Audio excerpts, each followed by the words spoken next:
die ons lei en dat die ons bring op u heilige berg en in u goddelike heilige teenwoordigheid. Amen.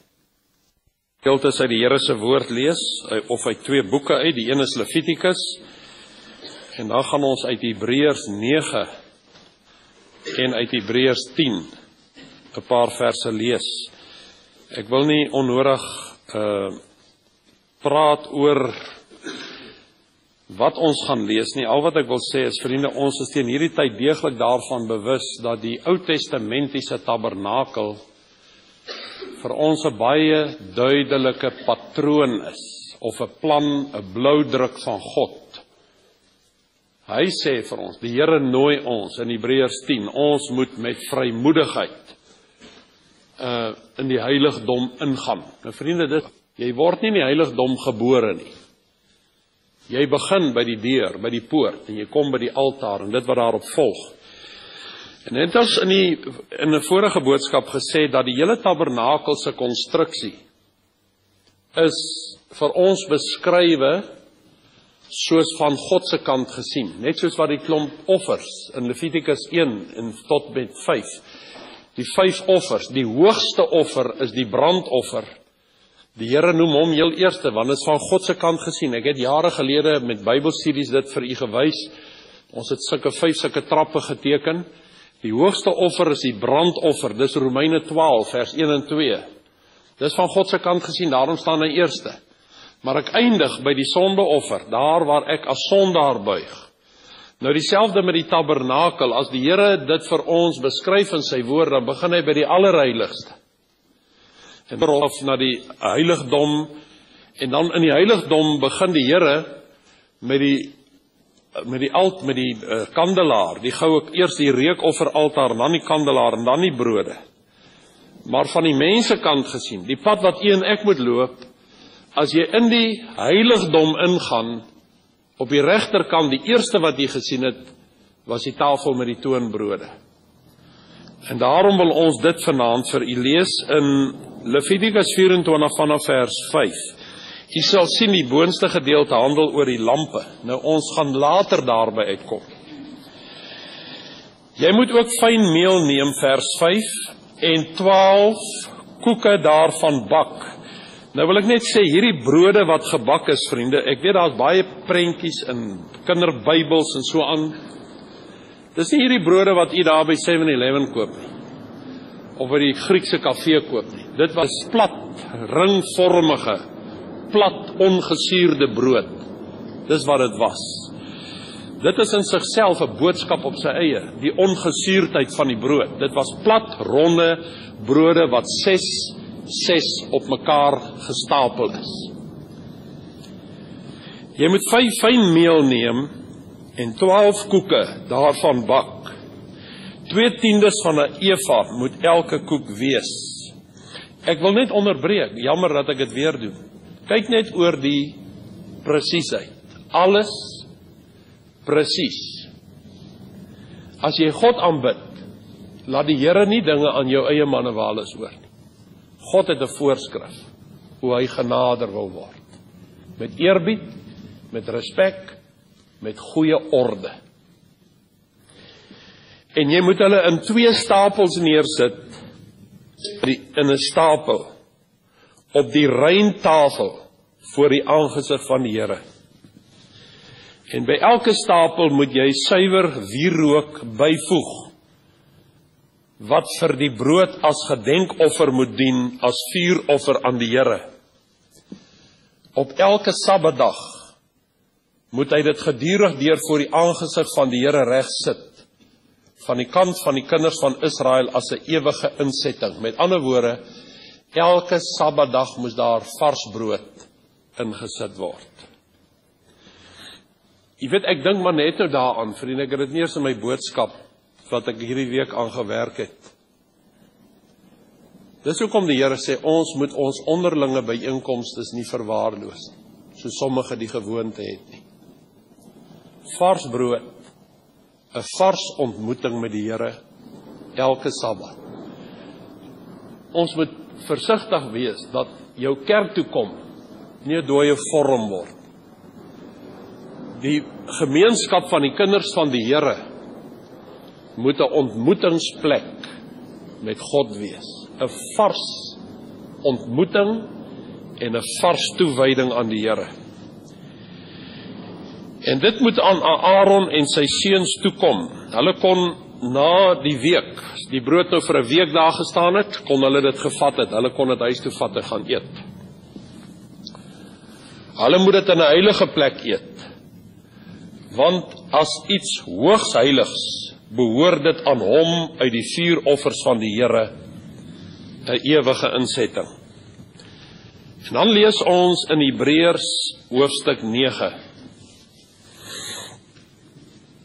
Hebreërs hoofstuk, ons lees daar vanaf vers 1, net 'n paar verse. So is dan die eerste verbond sowel verordeninge vir die erediens as ook sy aardse heiligdom gehad, want die tabernakel is so ingerig. Die eerste waarin die kandelaar was en die tafel en die toonbrode wat die heilige genoem word. Met ander woorde, die plek waar die toonbrode was die heilige en dan was daar die allerheiligste. En agter die tweede voorhang sal die tabernakel wat genoem word die allerheiligste, waarin die goue wierookbak was en die ark van die verbond rondom heeltemal met goud oorgetrek, waarin die goue kruik met die manne was en die staf van Aaron wat gebloei het, en die tafels van die verbond en daarbo op die gerubs van die heerlikheid wat die versoendeksel oorskadu het, waaroor nie nou afsonder word. Ons het al in die verlede so ietsie daaroor gesê, en dan kom ons terug by die nou reeds bekende gedeelte, Hebreërs 10 vanaf vers 19. Terwyl ons dan broeders vrymoedigheid het om in die heiligdom in te gaan deur die bloed van Jesus, op die nuwe en lewende weg wat hy vir ons ingewy het deur die voorhangsel heen, dit is sy vlees, en ons 'n groot hoëpriester oor die huis van God het, laat ons toetree met 'n waaragtige hart. Nou dit is 'n godwaartse beweging, as ek dit so mag stel. Ek moet toetree met 'n waaragtige hart in volle geloofsversekerheid, die harte deur besprenkeling gereinig van 'n slegte gewete en die liggaam gewas met rein water, verwysende na die koperwaskom. Laat ons van die hoop onwankelbaar vashou, want hy wat dit beloof het, is getrou. Dis selfwaarts, dis waar ek met myself besig is, my belydenis. En laat ons op mekaar ag gee, dis weer menswaarts. Die eerste beweging is godwaarts, selfwaarts, menswaarts. Laat ons op mekaar ag gee om tot liefde en goeie werke aan te spoor, en laat ons onderlinge byeenkoms nie versuim, so sommige die gewoonte het nie, maar laat ons mekaar vermaan, en dit des te meer na mate julle die dag sien naderkom. Ons lees tot daar uit die Here se woord. Kom ons bid saam.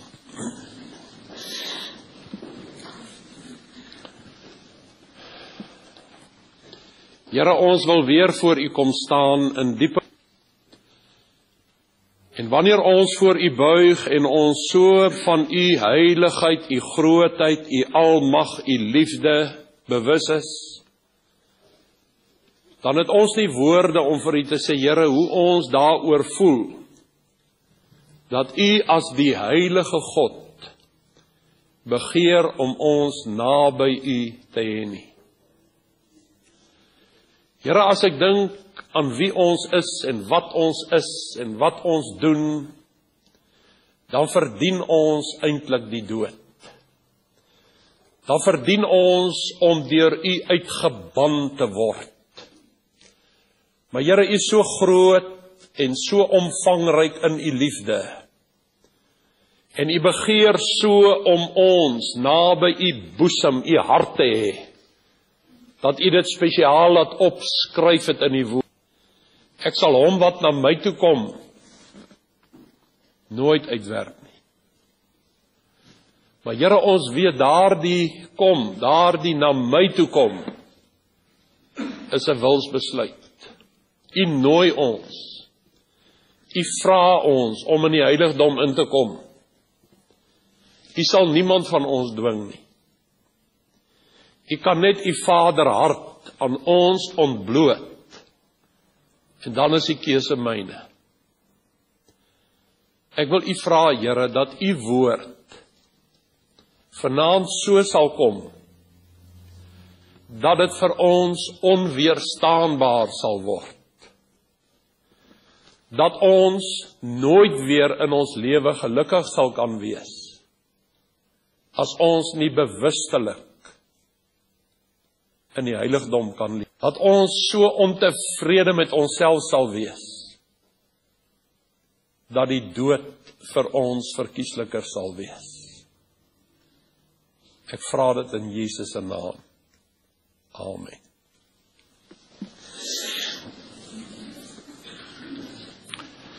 Nou vriende, ons is met die tabernakel besig, vir die wat miskien die eerste paar boodskappe daarvan misgeloop het. En jy weet, hoe meer 'n mens hieroor lees en daaroor nadink en die Here vra om vir jou dinge te leer in jou eie domheid en onkunde, dan besef jy net elke dag meer hoe ondeurgrondelik die woord van God is. Ons sal die diepte daarvan tot in alle ewigheid nooit kan pyl nie. Ek het dit ook al, ek dink nou maar daaraan, vriend. As jy 'n kind van God is en iemand sê iets en hy beroep hom op die woord van die Here en dit is nie korrek nie, dan bot jou gees daarmee. Daarom wil ek vir u sê, vriende, as 'n mens oor die woord van die Here buig hier en jy vra, Here, wys my, en jy weet dit kom so spontaan, dan het jy onmiddellik vrede in jou hart as jy op die Here ingestel is, as ek dit nou in eenvoud so mag stel, dat jy nie bang hoef te wees dat jy besig is met inlegkunde in steede van om skrifeksegese te doen nie. Nou vir my bly dit, ek wil sê onbegryplik, vriende, dat die almagtige God, die skepper van hemel en aarde, die alwetende God, die alomteenwoordige, die liefdevolle, heilige God, begeer om ons naby hom te hê. Dit gaan my verstand te bowe. Om te dink dat die almagtige God, voor wie heilige engele dag en nag hulle aangesigte bedek, en tot in ewigheid nooit sal kan ophou om uit te roep, heilig, heilig, heilig is die Here God almagtig.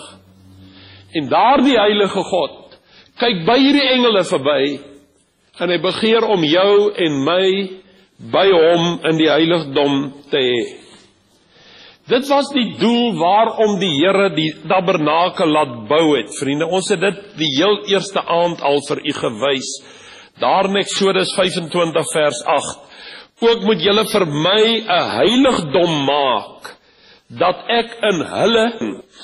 Met ander woorde, in die Ou Testament was die tabernakel met 'n spesifieke doel daar gestel. God wou tussen sy mense kom woon. Nou in die Ou Testamentiese tydperk het die priester, die hoëpriester, die reg gehad om eenmaal per jaar op die groot versoendag, jy lees dit in Levitikus 16, met die bloed van die sondebok kon hy eenmaal per jaar in die allerheiligste ingaan. Daardie handeling was maar 'n skadubeeld, 'n heenwysing na die werklike wat sou kom in die persoon van Jesus Christus. Nou Nuwe Testamenties het ons met hierdie hemelse realiteit te maak, geestelik gesproke, vriende. Wil die Here hê dat ons enige oomblik van die dag of die nag met vrymoedigheid die heiligdom mag betree, omdat ons ewige hoëpriester Jesus Christus met sy eie bloed vir ons die weg gebaan het. Ek het daaroor so bietjie met u gepraat, oor Jesus ons hoëpriester volgens die orde van Melchisedek, hoe dat hy deur sy kruisdood, sy liggaam wat vir ons geskeur is, die voorhangsel laat skeur het, om vir ons toegang te bewerk. En daarom het ons net nou gelees in Hebreërs 10, dat ons moet, terwyl ons dan broeders vrymoedigheid het om in die heiligdom in te gaan, deur die bloed van Jesus op die nuwe en lewende weg. Die Oud-testamentiese tabernakel is dus vir ons, as ek dit in eenvoudige taal mag stel, die padkaart, die tragiese waarheid rondom hierdie hele ding is dit, vriende, dat die meeste kinders van God, en ek wil sê in alle denominasies, ook in hierdie kerkgenootskap, wil ek met versigtigheid, maar tog met oortuiging sê, leef geestelik op 'n laer vlak, as wat die Oud-testamentiese kinders van God geleef het. Ek is daarvan oortuig. Dat ons leef dalk, en ek wil nie veralgemeen nie, maar dat hulle op 'n laer geestelike vlak leef. Ek wil my ook verstout om te sê, vriende, met elke boodskap oor die tabernakel tot dusver, glo ek het die Here met sommige van u ten minste gepraat. Al het hy dan nie met almal gepraat nie. Sommige se mense se harte is dalk maar toe vir die woord, ek weet nie. Ek kan nie in u hart insien nie. Maar u sal weet, as God met u gepraat het, aan u hart kom trek, aan u hartsnare, om jou nader aan hom te bring. Jou hart is geroer, en jy is deur God die Heilige Gees aangemoedig, om 'n tree vorentoe te gee, na die heiligdom. Maar ek wil vir u vra, of u daardie grond wat u gewen het, of u dit behou het, of het u weer geretireer. Besef ons vanaand werklik, vriende, dat die Here begeer om ons in die allerheiligste te hê, en dat dit hom sy alles gekos het. Onthou, ek het daaroor ook al baie gepraat, vriende, daar is nie so iets soos goedkoop genade nie. Die Here God stuur sy seun en laat hom verbrysel, sy liggaam word geskeur aan die kruis, om vir ons hierdie weg, dis nie 'n nuwe lewe en 'n lewende weg nie, die spesifieke pad. Daar's nie opsies nie, daar's nie dalk 'n moontlikheid van nog een nie. Dis nie maar net nog 'n pad nie, dis die weg, die enigste weg na die heiligdom. En nou, vriende, met die meeste van u het toe ons met hierdie reeks begin het, so 'n eenvoudige voorstelling gekry van die tabernakel. En ek wil net weer kortliks daaroor, ek wil dit net weer vir u lees wat hier staan. Die altaar, vriende, praat van Golgotha. Hier reg by die begin, hier waar u kom, dit praat van Golgotha. Daar word met sonde gehandel. Sonder bloedvergieting kan daar geen sondevergifnis wees nie. Daar handel God met sondes in die meervoud en met sonde in die enkelvoud. Daar handel die Here met die ou verlede Sondag aan vir u probeer deurgee. Die waskom praat van Pinkster. Die altaar verkondig die boodskap van regverdigmaking. Die waskom verkondig die boodskap van heiligmaking. Ons staan by die altaar en ons hoor, sonder bloedvergieting is daar geen sondevergifnis nie. En ons staan by die waskom en ons sê, sonder heiligmaking sal niemand God sien nie. Jy sal nie daar ingaan nie, sonder dat jy by die waskom die woord van God met sy reinigende effek daar was nie. Ek staan by die altaar en ek hoor Jesus sê, ek het gekom dat julle lewe kan hê. En ek staan by die waskom en ek hoor, en ook oorvloed van lewe kan hê.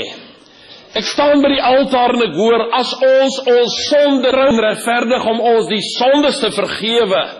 En dan staan ek by die waskom en ek hoor, en van alle ongeregtigheid te reinig. Die boetvaardige sondaar staan by die altaar en bid, o God, wees my sondaar genadig. En die boetvaardige koning staan by die waskom en sê, skep in my 'n rein hart, o God. Nou vriende, ek weet daar is verskillende interpretasie moontlikhede. Ek weet daar is ook verskillende terme waarvoor mense soms voorkeure het. Sommige sê ons moet hier praat van hartsreiniging. Ek hou nie van die woord nie, omdat die woord vir my al so slegte konnotasie het. Gaan kyk hoe lyk mense wat sê my hart is gereinig. Ek wil nou nie lelik wees nie. Daarom verkies ek terme soos 'n tweede genadewerk. Ek verkies 'n term soos byvoorbeeld algehele oorgawe. Myne verskillende terme wat 'n mens kan gebruik om jou te help om te vorder op hierdie pad. Maar een ding weet ons twyfelloos, vriende, as jy nie jou lewe algeheel aan die Here oorgee nie, al noem ons dit wat, as jy jou lewe nie volkome, soos Andrew Murray dit geskryf het, algehele oorgawe, elke dag aan jouself sterwe nie, sal jy geestelik nie vorder nie. Nou die tabernakel soos genoem, was 'n drieledige struktuur. Hierdie wys vir ons die voorhof, verskoning die voorhof, en dan die einde word hierdie ook in die Bybel soms na verwys as die tabernakel.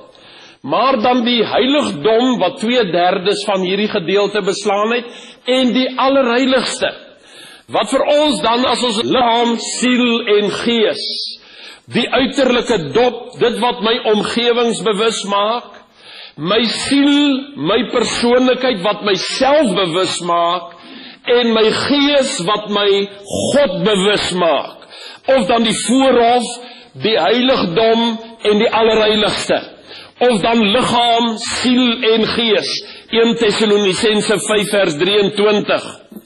Nou vir ons, en ek het dit ook al vir u genoem, die mees opvallende verskil tussen die voorhof en die heiligdom en die allerheiligste was die verskil in lig. Hier het ons natuurlike lig wat sintuiglik waargeneem kon word. Binne in die heiligdom, daar was die goue kandelaar, wat vir ons spreek van geopenbaarde waarheid, die olie in daardie kandelaarlig, en dan in die allerheiligste, wat pikdonker was, wat alleenlik helder verlig geword het, as die heerlikheid van God daar sou inkom. Dis wanneer jy in die absolute persoonlike, intieme teenwoordigheid van God is. Ons het gekyk na die ingang, die deur, ons het gekyk na die altaar met die offers. Ons kan dalk, vriende, as die Here so lei later, 'n reeks boodskappe bring oor die onderskeie offers. Ons het gekyk na die koper waskom met die reinigende werk van die woord van God in my lewe. Maar nou wil ek sê, as ek dit weer in eenvoudige taal vir u kan probeer oorgee of deurgee, vriende, dat in die voorhof vind ons wat God vir my doen, wat die Here Jesus vir my aan die kruis gedoen het, wat ek kan waarneem, dit het die seer wat ek hier ingaan, vriende, dan is dit met eerbied gesê en in absolute beskeidenheid wat ek vir die Here kom doen. Ek gaan dit vanaand vir u probeer uitbeeld of uitlig. Dan is dit hoe ek hierop reageer, wat ek doen met dit wat God vir my gedoen het, want hy nooi my mos in na hom toe. Die Here wil aanbid wees. Hy wil hê ek moet naby hom wees. Ek kom nie daarom op sy skoot te sit nie, met eerbied gesê. Die Here wil hê ek moet inkom en dit dui net weer op 'n dieper oorgawe aan die Here. Ek gaan dit probeer vir u wys. Maar weet u, vriende, nou is daar mense wat sê, en ek het een keer, dis 'n klompie jare gelede by 'n konferensie in Pretoria gepreek. Toe storm 'n student my daar van een of ander universiteit. Toe sê hy vir my, hierdie is die grootste bog wat hy nog gehoor het. As 'n mens gered word, het jy alles. Jy moet geestelik groei. Die Here sê, verlang soos 'n pasgebore baba na die onvervalsde melk. Jy word nie geestelik volwasse gebore nie. Dit is so absurd om te dink, jy's nou weergebore, en nou sê jy staan eintlik hier, maar jy sê ek is al daar. Nou dis wensdenkery, vriende. Dis arrogant om te sê ek is al daar, terwyl ek nog maar hier is. Ek is nog skaars miskien in, maar nou maak ons al aanspraak asof ek nou al gevorder het. Vriende, daar is 'n geweldige verskil om te vorder op die weg van heiligmaking, en ek wil vir u sê, met elke tree wat jy nader aan God wil kom, moet jy minder word. Byvoorbeeld, Johannes 1 vers 12, waarna mense so maklik gryp, maar aan almal wat hom aangeneem het, aan hulle het hy magtig geword, hulle wat in sy naam glo. Nou daardie Griekse woord exousia, wat beteken autoriteit. Die Here het jou autoriteit gegee, die reg gegee om 'n kind van God te wees. En ek het dit weer spesifiek gaan opkyk, vriende. Daardie woord kind van God te wees is die Griekse woord tekna, wat maar dui op 'n pasgebore baba. Jy het nou die autoriteit om te sê, dank God, ek is daarom gered, maar jy's nog 'n baba in die Here. Nou vriende, van die autoriteit om 'n baba in die Here te wees, tot waar jy 'n volwasse kind van God is 'n groeiproses. Dis die weg van heiligmaking. Wat ons het wil noem tussenin, vriende, is Isaak. Die feit bly net staan, daar moet geestelike signer nie. Dit het ons die heel eerste aand vir u gesê. Jy kan nie in jou geestelike lewe stilstaan, jy sal of vorentoe beweeg, of jy gaan agtertoe beweeg. Daar is nie stilstand nie.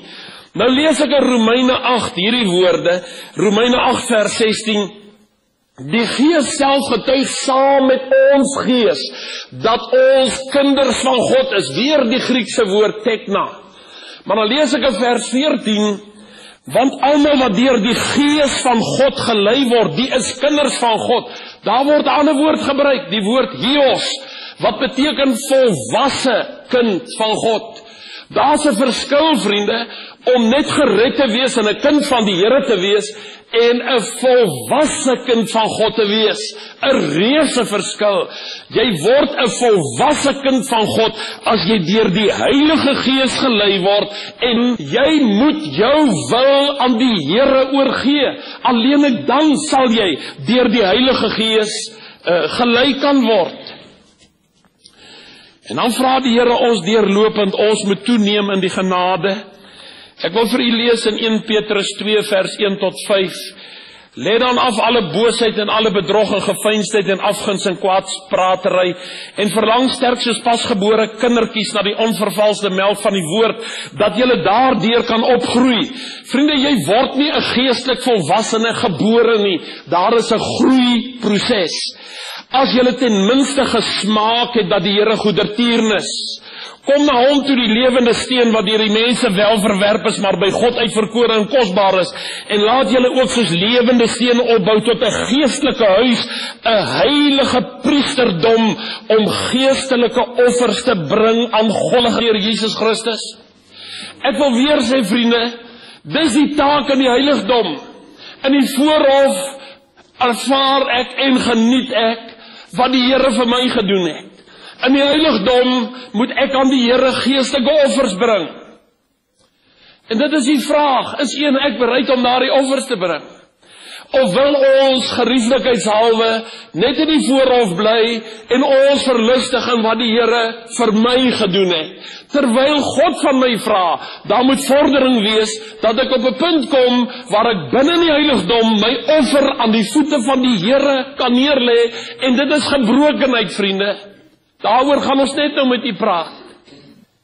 Ek lees in Efesiërs 5, ons het dit al ook vir u gelees in 'n vorige geleentheid, waar die Here hierdie woorde sê, Efesiërs 5, 27, hy sê, manne, julle moet julle eie vroue lief hê, soos Christus ook die gemeente lief gehad het, en homself daarvoor oorgegee het, om het te heilig, nadat hy dit gereinig het met die waterbad deur die woord, sodat hy die gemeente voor hom kon stel, verheerlik, sonder vlek of rimpel of iets dergeliks, maar dat dit heilig en sonder gebrek sou wees. Dis weer eens 'n heiligmakingsproses. Ek wil nou vir u vra, vriende, as jy nou 'n prentjie in jou geestesoog, of ek kan maar dit weer vir u wys. Geestelik, dis God se bloudruk, geestelik. Waar staan u vanaand? Het u al gevorder of is u nog in die voorhof? En ek vra dit met die erns van my siel, en terwyl ek dit vir u vra, vriende, vra ek dit vir myself. Nou, wat plan u om volgende Sondag te wees? Waar plan u om voor vanaand, voor jy gaan slaap te wees? Waar wil jy oor 'n jaar wees? Hoe lank is u dalk nog net in die voorhof, en hoe lank wil jy nog daar wees? Terwyl die Here deurlopend vir jou vra, kom in, kom nader, ek wil jou by my hê. Vorder ons regtig, vriende, of is ons sondaande met tydverdryf besig? Is u werklik hier met die begeerte in die hart, Here, ek wil geestelik dieper met u ingaan? Is dit u begeerte? Of is ons uit gewoonte hier, vriende?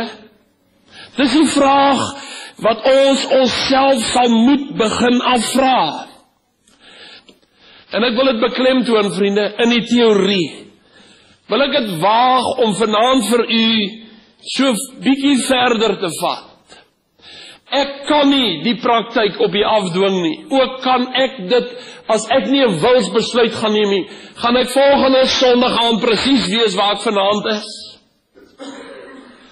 In teorie is daar 'n verdere stap as die koperwas kom. Jy kan vorder, jy moet beweeg. Nou wil ek vir 'n oomblik vra, nou weet ek as 2 interpretasie moontlikhede, maar ek het vir u gesê, vriende, ons wil dit koppel aan die mens wat na God toe kom. Dis mooi om te sê die toonbrode binne is Jesus die brood van die lewe ensovoorts. Dis nie verkeerd nie. Maar ek wil dit van hierdie vertrekpunt neem, gees, siel en gees. En ons beweeg nou uit die area of die arena waar jy dit fisies kon waarneem wat die Here gedoen het. Ek lees in 2 Korintiërs 5 in hierdie verband, vers 15 vir u.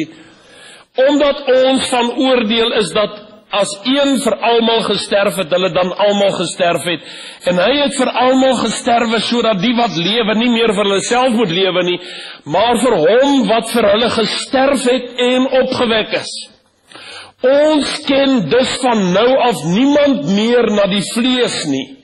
En al het ons ook Christus na die vlees geken, nou ken ons hom tog nie meer so nie. Met ander woorde, jy vorder nou na sy fisiese, vleeslike omwandeling op die aarde, maar nou moet ons die geestelike dimensie van sy verlossingswerk, hierdie offers kom bring binne in die heiligdom. Nou beweeg ons, soos ek reeds genoem het, van die waarneembare na die, ek wil sê die geopenbaarde wil van God vir my lewe. En dit bring ons dan in die heiligdom, wat vir my korreleer met die siel van die mens. Nou vriende, ek wil weer sê, 5 jaar, of nee, 'n klompie jare gelede het ek 5 boodskappe gebring uit 1 Tessalonisense 5 vers 23, oor die wil, of eintlik oor liggaam, siel en gees, en dat in jou siel setel jou wil, jou intellek en jou emosies. Dis die 3 funksies van die siel. Maar dan wil ek sê, vriende, die heel belangrikste van die 3, is nie jou emosie nie, is jou wil. Nou die brood, wat hiervan gepraat word, die toonbrode, dis die item waarmee daar gehandel word, die oomblik as jy deur die voorhangsel gegaan het. Vir my in die Bybel is die simbool van brood, die simbool van sterkte en krag. Ek gaan nou vir u die teksverse gee. Nou sterkte of krag van jou siel, wat in jou siel setel, vriende, setel nie in jou intellek nie. Jy weet, jy kry mense wat vreeslik slim is. Hy het 'n swak wil, dan is hy eintlik maar 'n ou papperd. Jy kan ander weer wat geweldig emosioneel is, maar hy het ook maar 'n ou pap wil. Dan sê ek, dan wil ek liewer maar iemand wees met 'n wil, maar dan moet daai wil aan God oorgegee wees. Jy weet, in prediking, as jy die woord van God bedien, nou praat ek van Kom ons sê meer vanuit 'n gereformeerde standpunt. Word jy in prediking geleer, vriende, dat wanneer jy die woord van God bring, moet jy nie op mense se emosies hamer nie. Weet jy, dit is verskriklik maklik om mense emosioneel op te sweep. Laat hulle net 'n liedjie so 1000 maal oor en oor sing. Dan sal hulle net nou heeltemal carried away. Jy moet ook nie op die mense intellek wil fokus nie. Daar is nou ongelukkig weer in gereformeerde kringe, en nou sê ek dit nie in 'n lelike gees nie, vriende, die Here ken my hart, dat daardie preek is eintlik nie 'n preek nie, is net 'n intellektuele toespraak. Dis net die intellek. Jy moet die woord van God so bring, dat dit die mense wil sal raak. En dit was die geheim van die herlewingspredikers. En weet jy, dit is die geheim waarom daar soveel sukses in hulle bediening was. Hulle het nooit mense emosioneel opgesweep nie. Hulle het hulle wil bereik. As jy daar uitloop, het jy 'n wilsbesluit geneem onherroepelik. Ek wil nie oor myself praat nie, vriende. Ek moes in my lewe wilsbesluite neem. Ek moes ja gesê het op God se roepstem om in die bediening te staan. Dit was 'n wilsbesluit. Dit was nie 'n emosionele ding nie. Dan sou dit nie gehou het nie. Ek noem dit net as 'n voorbeeld. Nou vriende, as jy dan uiteindelik in jou intellek en in jou emosies hierdie wilsbesluit geneem het, dan moet jou wil aan die Here onderworpe word. Dan moet jy jou wil aan die Here oorgee. Ek wil vir u lees in Psalm 104. Psalm 104 vers 15. En dat wyn die mens se hart kan bly maak, om die aangesig te laat blink van olie, en dat brood die mens se hart kan versterk. Ek gaan net vir u wys, vriende, dat op die tafel met die toonbrode was daar ook 'n kruik met wyn. Dit was vir die drankoffer, wat ook waar hulle daardie kruik, die wyn van die een kruik of houer in die ander een gegooi het, as 'n drankoffer vir die Here.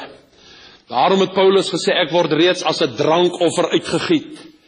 Nou die wyn staan vir die emosies van die mens. Die brood staan vir die wil van die mens. Jy gaan dit net nou dalk hoop ek beter verstaan. En die olie staan vir die verligting van God die Heilige Gees. En dit is wat ons hier vind, die wyn om die hart bly te maak, die olie om jou gesig te laat blink, en die brood om jou hart sterk te maak. Net hierdie gedagte weer, dat brood staan vir krag, staan vir sterkte, staan vir jou wil.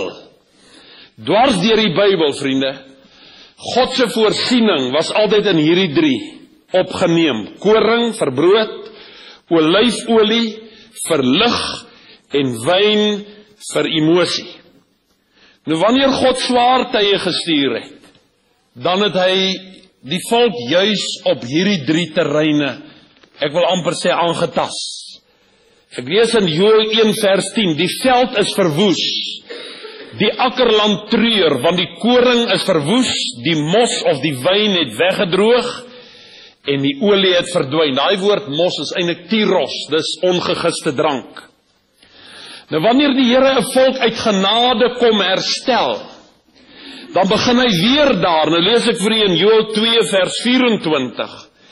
Dan sal die dorsvloere vol koring wees en die parskuipe van mos en olie oorloop, en ek sal julle vergoed die jare wat die trekspringkaan, die voetganger, die kaalvreter en die afknyper verslind het, my groot leermag wat ek teen julle gestuur het. Dan sal hulle oorvloedig eet en versadig wees in die naam van die Here hulle God prys ensovoorts. Net weer die gedagte dat dit die Here se voorsiening is. Die koring vir krag, die olie vir verligting, die wyn vir blydskap in die Here. Nou hiersonder is 'n mens geestelik arm en leef jy 'n geestelike armlastige lewe. As jy byvoorbeeld in Jesaja hoofstuk 3 gaan lees vers 1, want kyk, die Here van die leerskare sal uit Jerusalem en uit Juda wegneem die stut en die steun, elke stut van brood. Weer die gedagte, brood staan vir krag. Dit staan vir sterkte. Dis in jou siel gesetel. Nou vriende, ek wil vir u lees wat staan in Hebreërs hoofstuk 10 vers 5 tot 7. Daar sê die Here, daarom sê hy, as hy in die wêreld inkom, slagoffer en spysoffer wou hy nie, maar u het vir my 'n liggaam berei, brandoffers en sondoffers het u nie behaag nie. Toe het ek gesê, kyk, ek kom, in die boekrol is dit van my geskrywe, om u wil te doen, o God. Nou vriende, God het vir Jesus 'n liggaam berei, om wat te doen? Om God se wil te doen. Vir watter doel het die Here vir jou en vir my 'n liggaam gegee? Om sy wil te doen. Ek sal God se wil alleenlik doen as my wil aan hom onderworpe is. Enige iets anders in jou lewe, sonder wat uitgesonderd is die wil van die Here vir jou lewe. Onthou, hy het jou 'n liggaam gegee om sy wil te doen. Enige iets buite die wil van die Here is sekondêr, beteken niks. Enige iets anders. Nou lees ek in Johannes 5 vers 30 hierdie woord. Ek kan uit myself niks doen nie, soos ek hoor oordeel ek, en my oordeel is regverdig omdat ek nie my wil soek nie, maar die wil van die Vader wat my gestuur het. Nou vriende, wanneer jou wil aan God se wil oorgegee is, sal jou oordeel reg wees, sal jou insig reg wees, sal jou beoordeling altyd reg wees. Maar sodra jou lewe, jou wil nie meer aan God onderwerp is nie, eenvoudig vriende, dan dwaal jy van die Here af weg. Nou in Johannes 6 lees ek in vers 34 hierdie woorde. Toe sê hulle vir hom, Here, gee ons altyd hierdie brood, en Jesus sê vir hulle, ek is die brood van die lewe, wie na my toe kom sal nooit honger kry nie, en wie my glo sal nooit dors kry nie, maar ek het vir julle gesê, dat julle my gesien het, en tog glo julle nie. Al wat die Vader my gee, sal na my toe kom, en ek sal hom wat na my toe kom nooit uitwerp nie, want ek het in die hemel neergedaal, nie om my wil te doen nie, maar die wil van hom wat my gestuur het. Kyk weer, die wil en die brood wat saamloop. En dit is die wil van die Vader wat my gestuur het, dat al wat hy my gegee het, ek daarvan nie sal verloor nie, maar dit opwek in die laaste dag. En dit is die wil van hom wat my gestuur het, dat elkeen wat die Seun aanskou en in hom glo, die ewige lewe mag hê, en ek sal hom opwek in die laaste dag. Toe murmureer die Jode oor hom, omdat hy gesê het, ek is die brood wat uit die hemel neergedaal het. Net daar die gedagte, dat Jesus het as brood uit die hemel gedaal, sy wil, dit het die hoogtepunt in sy bediening bereik, in die tuin van Getsemane, in Matteus 26 vers 39, nie my wil nie, o God, maar u wil. Dis die doel waarvoor Jesus as brood uit die hemel gekom het. Nou vriende, ons ken mos nou al die waarheid, van Romeine 12 vers 1 en 2, waar die apostel Paulus 'n beroep op ons doen, waar hy sê, ek vermaan julle dan broeders, by die ontferminge van God, om julle liggame te stel as 'n lewende, heilige en aan God welgevallige offer, dit is julle redelike godsdiens, en word nie aan hierdie wêreld gelykvormig nie, maar word verander deur die vernuwing van julle gemoed, sodat julle kan beproef wat die goeie en welgevallige en volmaakte wil van God is. Jesus het 'n liggaam ontvang om die wil van God te kom doen. God het ons 'n liggaam gegee En hy sê vir my, ek moet my liggaam, my wil aan hom kom wy, en dan sal sy wil vir my ontvou. Maar solank jy jou liggaam weerhou, en die sonde met jou liggaam dien, sal jy die wil van God vir jou lewe nooit verstaan nie. In Johannes 4, sit die Here Jesus eendag buite Samaria, hy's moeg, die Bybel sê, hy was moeg geloop, en jy weet as iemand moeg is hy, ek het sommer net daaroor gesit en dink vanmiddag, dan is hy sommer outomaties ook honger. Johannes 4 vers 6 en die fontein van Jakob was daar, Jesus het toe, omdat hy moeg was van die reis, sommer by die fontein gaan sit, dit was omtrent die 6de uur, en toe sy disippels gou in dorp toe, om te gaan brood koop by die kafee, en toe kom hulle terug, vriende, en toe hulle vir hom kos aanbied om te eet, toe wil hy nie eet nie. Maar hulle sê, intussen, ek lees maar vers 31, intussen het sy disippels by hom aangedring en gesê, Rabbi, eet. En hy sê vir hulle, ek het voedsel om te eet, waar julle nie van weet nie. Die disippels sê toe vir mekaar, het iemand dan vir hom ete gebring? En Jesus sê vir hulle, my voedsel is, om die wil te doen van hom, wat my gestuur het, om sy werk te volbring. Die gedagte was hier, die wil van God, was die voedsel vir Jesus in sy geestelike lewe. En vriende, as ek my wil nie aan die wil van God onderwerp nie, sal ek geestelik van honger sterf. Om die wil van God te doen, is kos vir jou siel. Vra maar vir mense wat vir die Here iets doen. Vra vir mense wat 'n siel byvoorbeeld na die Here toe gelei het, of om met iemand 'n getuienis te kom deel, waar jy besig is om die wil van God te doen. Vriende, al sit jy net in Bybel lees, al sit jy net in afsondering en jy verootmoedig jou voor die Here in gebed, dit is kos vir jou siel, omdat jy die wil van die Here in jou lewe doen. So eenvoudig as dit. En die Here daarvoor vir my 'n liggaam gegee, om die wil van God te kom doen. En hy daar die liggaam vir my gegee. As ek hierdie liggaam aan die Here weggee, dan gaan ek die wil van God vir my lewe verstaan. Ek moet vanaand bely, vriende, daar was 'n tyd in my lewe wat ek gesê het, my lewe maak geen sin nie. Maar as omdat jou liggaam nie meer aan God gewy is nie, is die verskil.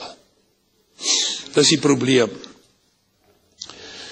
Maar nou sien ons ook, vriende, dat hierdie, om die wil van die Here te doen, wil ek maar net weer beklemtoon. Dit kan nie met emosies gepaard gaan nie. Dis 'n wilsbesluit. Mens kry baie mense, vriende, ongelukkig, wat met verskriklike emosies, allerhande snaakse mannewalese aanvang. En dan dink hulle is in hulle aanbidding, nou daar binne in die heiligdom, maar ek dink hulle toi maar net hier om 'n altaar rond, vriende. Hulle is met vreeslike dinge besig, maar dis net emosies. Hulle het nie 'n duim gevorder binne in die heiligdom nie. Hulle weet nie wat dit is nie. Dis oppervlakkige godsdiens. En nou wil ek vir u vra, jy sal nie by die reukofferaltaar binne in die heiligdom uitkom, as jy nie eers jou wil aan God oorgegee het nie. Hier is nou van bo af gesien, daar sien ons die tafel met die toonbrode, is nou omgekeer die transparant ongelukkig. Maar jy sal die tafel met die toonbrode sien, en jy sal die reukofferaltaar hier sien, net voordat jy in die allerheiligste ingaan. Baie mense dink ek is by die reukofferaltaar, ek is met ware aanbidding besig. Jy sal nie daar uitkom nie, jy is met emosies besig, as jou wil nie aan God oorgegee is nie. En vriende, by die Here is daar nie plek vir oppervlakkige emosies nie. Jy sal vorder, miskien tot hier, maar die verligting van die Heilige Gees gaan jy nie ervaar nie, want dis emosies. Maar kom ons gaan terug na die toonbrode, toe ek het nou 'n bietjie afgedwaal. Ek wil weer blaai na Levitikus 24 vers 5. Levitikus 24, die 5de hoofstuk. Ag ja, maar die 5de vers. Jy moet fynmeel neem Jy moet 12 koeke of brode daarvan bak, 2/10 van 'n eva moet die koek wees, alles presies gesê, en jy moet hulle in 2 stapels neersit, 6 in 'n stapel. En dan wil ek weer sê, vriende, daardie brode moes vir 7 dae daar staan, selfs as hulle getrek het hulle daardie tafel met die toonbrode gedra.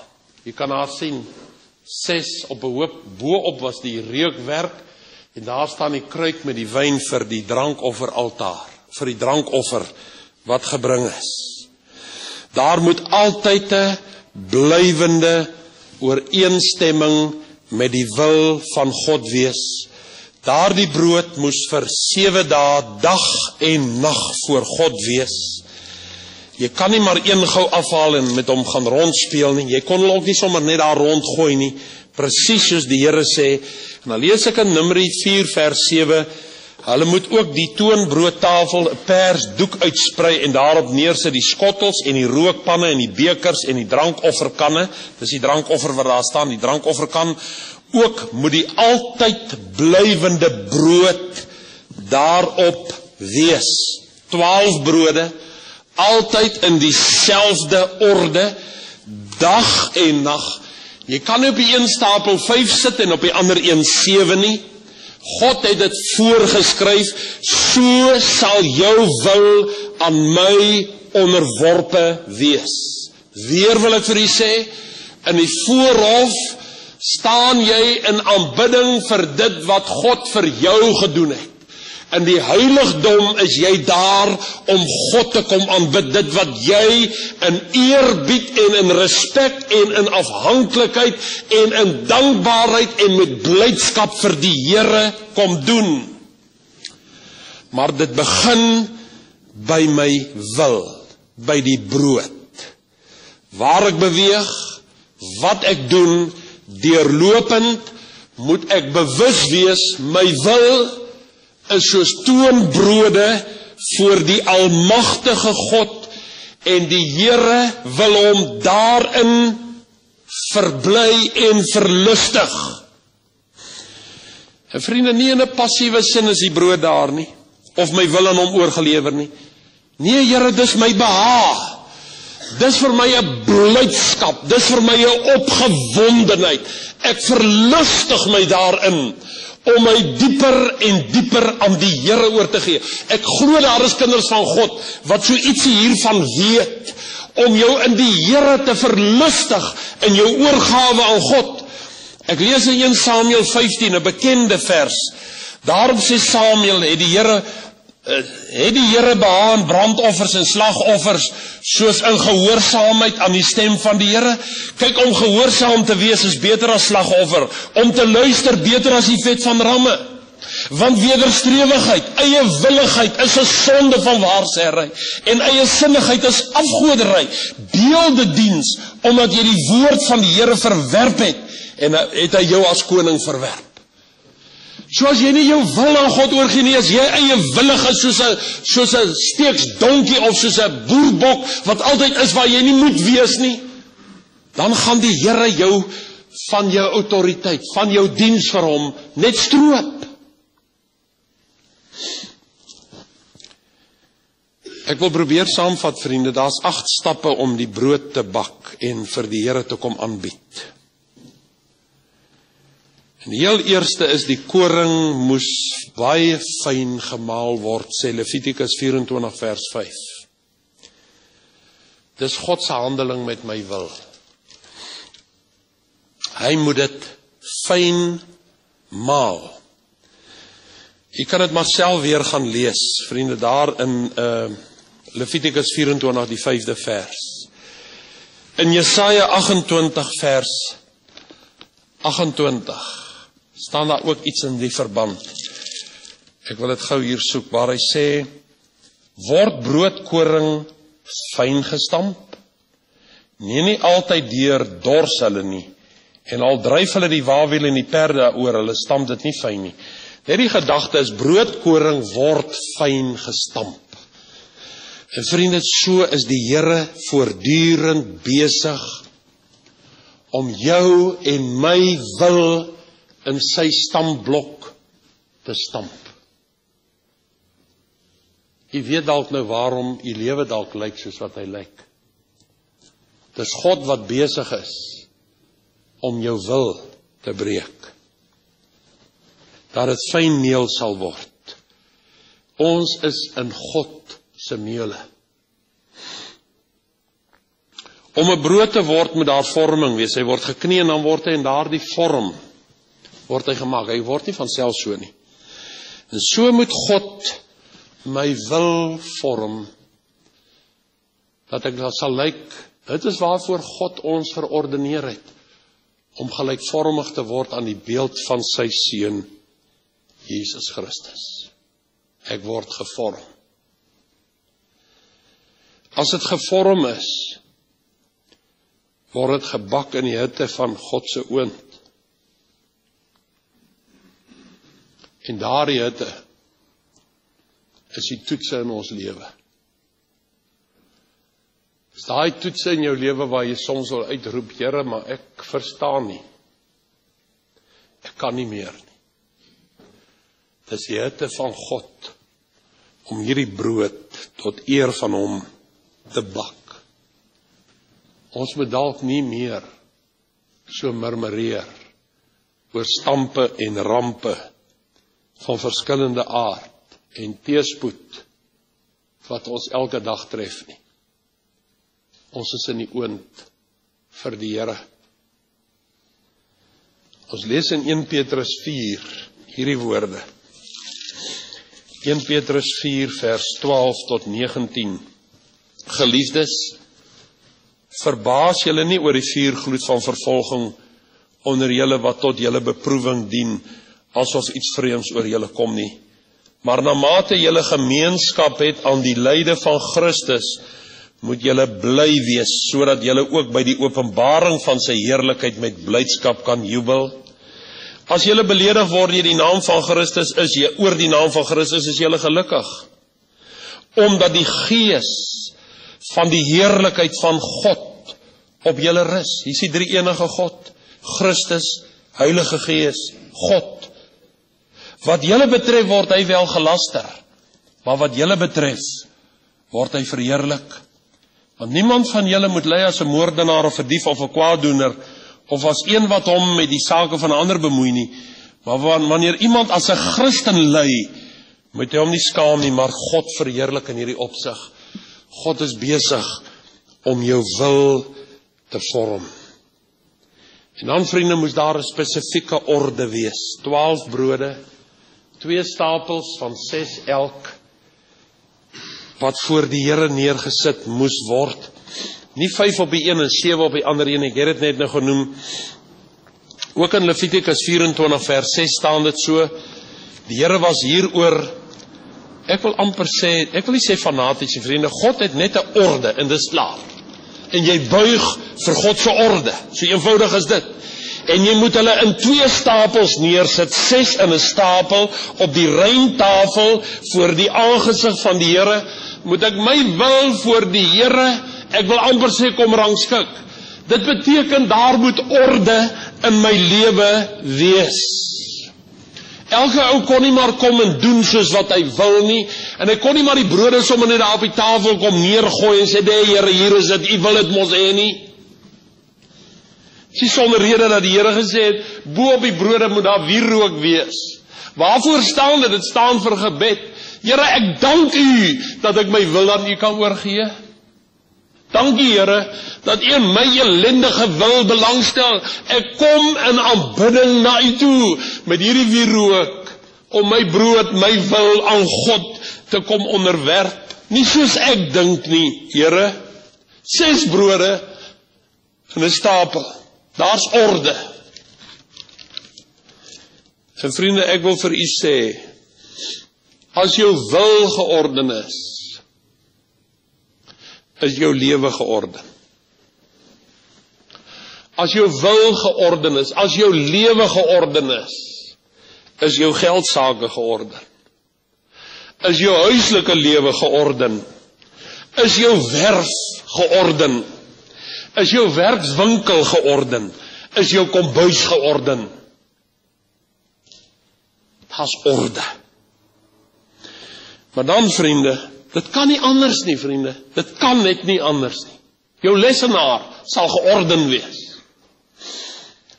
Nou moet hulle nie kon sê nie, hierdie oud een of ander duiwel van perfeksionisme nie. Man, dis God, die Heilige Gees, wat dit in jou werk om georden te wees. Ek praat nie van 'n duiwelse perfeksionisme nie. Dit het niks hiermee te doen nie.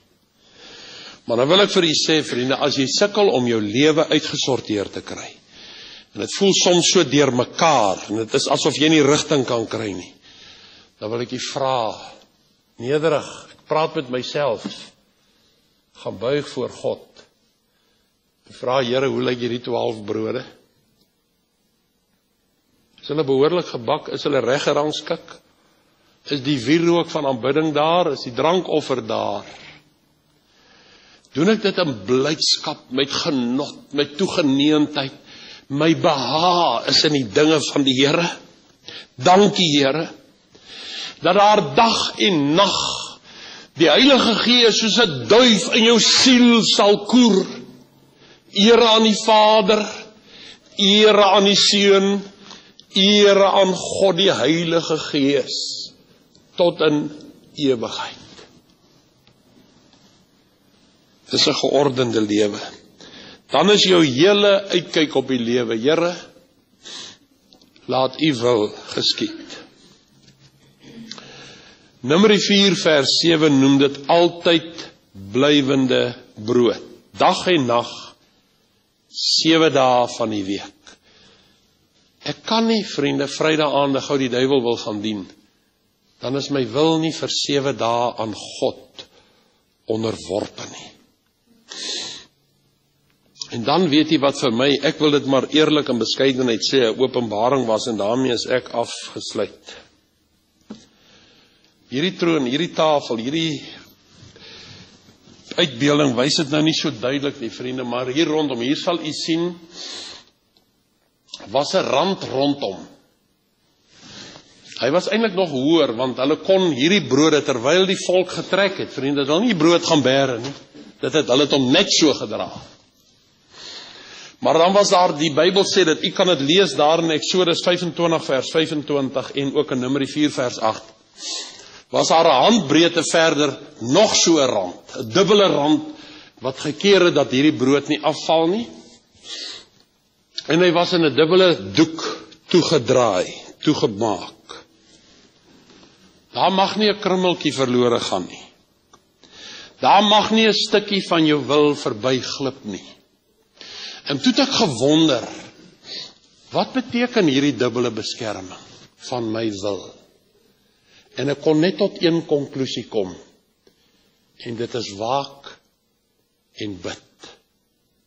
Dit beskerm my wil, dat dit dag en nag aan God onderworpe sal bly. Waak en bid altyd deur, sê Lukas 21 vers 36. Waak en bid altyd deur, dat julle waardig geag mag word om die dinge wat kom te ontvlug en voor die Seun van die mens te staan. Weet jy, dit het my aan my hart gegryp toe ek daaraan dink, vriende. Jy hoef nie waardig geag te word om by die deur in te kom nie. Hier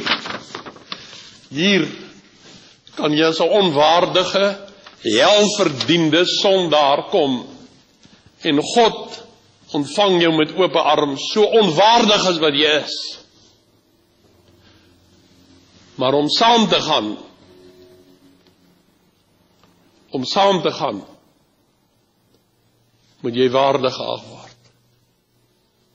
My wil moet aan God onderwerp wees. Ek moet dag en nag waak en bid. Toe die Here Jesus in die tuin van Getsemane sy laaste gebed aan God gaan offer het hy net 'n paar disippels dieper ingevat. Ek het daaroor ook al 'n boodskap gebring, maar ek wil dit vir u lees. En daarmee is ek klaar. Matteus 26 vers 36. Toe kom Jesus met hulle in die plek met die naam van Getsemane. En hy sê vir die disippels, vir die groter groep, sit hier. Hou net julle monde en bly doodstil en sit hier, onderwyl ek daar gaan bid. En hy neem Petrus en die twee seuns van Zebedeus met hom saam en begin bedroef en benoud word. Dis asof hy hulle in die heiligdom invat. Maar toe hy daar kom, na ruk se gebed, toe sien hy maar hulle slaap. Toe wat sê hy vir hulle? Waak en bid. Die vyand is in aantog. En ek wil vir u vra, vriende, al vat ons net dit vanaand huis toe. Here, gee my genade om my wil onherroepelik aan u te onderwerp. En gee my genade, Here, dat ek dag en nag sal bid om waardig te wees as die basuin blaas, om saam te gaan. God help u. Amen. Kom ons bid.